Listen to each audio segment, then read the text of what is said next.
Cold weather is perfect for hot curry, and Chef Cohen is joined by Milani Padiyachi. She's the author of the original Pakco cookbook and shares one of her favorite recipes, a South Indian fish curry. I've been doing what I usually do, and when I'm hungry and have some cravings, I go to your recipe book. It's Old Faithful for me. Look at your daddy. There we go. So now I was thinking, I went and I bought some fresh fish.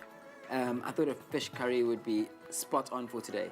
Have you got any suggestions for a good one? The South Indian fish curry on page 29. Welcome to my office. Let's go through the ingredients. So, we've got coriander, fish, tomato paste, diced onions, garlic, chili powder, turmeric. We've mixed with our methi seed and our jeera seed. We've got our curry leaves, tamarind that we've mixed with our water, brinjal, the grated tomatoes, our curry paste, salt, pepper, and a little bit of oil. So with everything here, please tell me what you need first. First we'll start with the oil. Heat a little oil in a frying pan and then add the cumin, methi and garlic. To deepen the flavors, always fry the spices first. And then we're going to have our onions. So move everything aside while I'm going. There you go, our finely diced onions. Those are all yours. There is something so satisfying about that sizzle. It just seems like you're already doing it properly from the beginning. We're going to let's just cook this for the sauté. So now this is the point where we're braising up all our onions and our sugar and our getting all the flavors to release. Yes, all these spices are in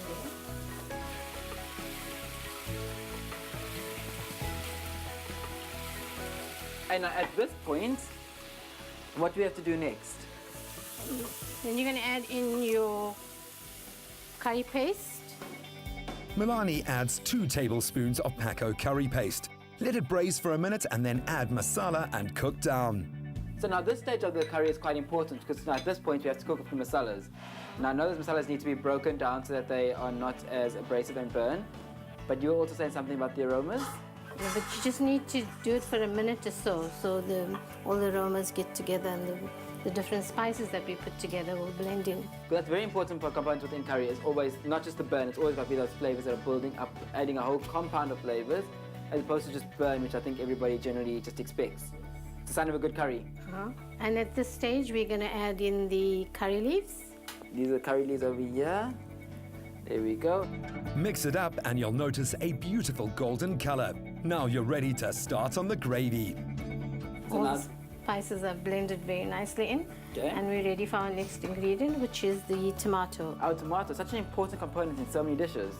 The most important ingredient for a curry is your gravy, Yes. and especially for fish curry. Now, would this be considered a... Gravy? Okay, but would this be considered a chutney or a curry? No, a curry. Or would this be considered a curry? Okay. And at this stage, we are going to allow the tomatoes to cook to a puree for 10 minutes.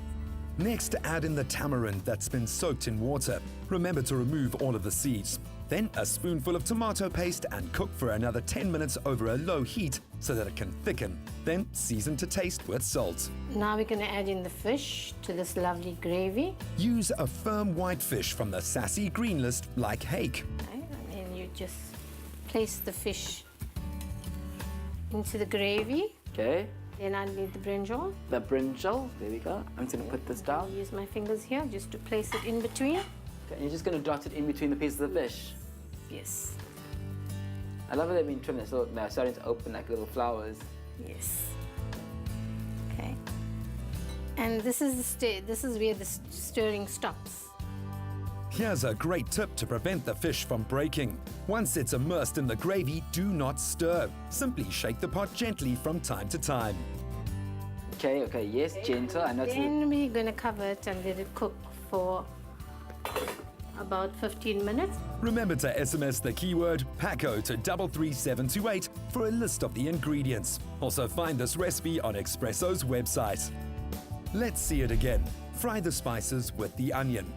Add Pakco curry paste, turmeric and chili powder and braise.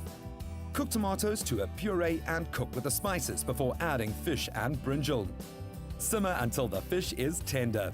Garnish and serve with basmati rice.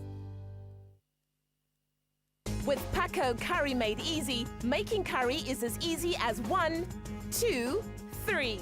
Choose Pakco for the perfect curry every time. Another lip-smackingly delicious meal right there. Well, we are looking for the best curry maker in the country. And if you believe that you've got what it takes to make the most delicious curry in the country, all you have to do is enter at curry@expressoshow.com, send us your recipe and a motivation as to why your curry is the best curry in the country. Now, the competition has been extended. You now have up until the 22nd of May to get your entries in, because we want you to get those entries in. So that's curry@expressoshow.com. Send us your recipe and your motivation, and you could be cooking live on Expresso. We'll see you right back after the break.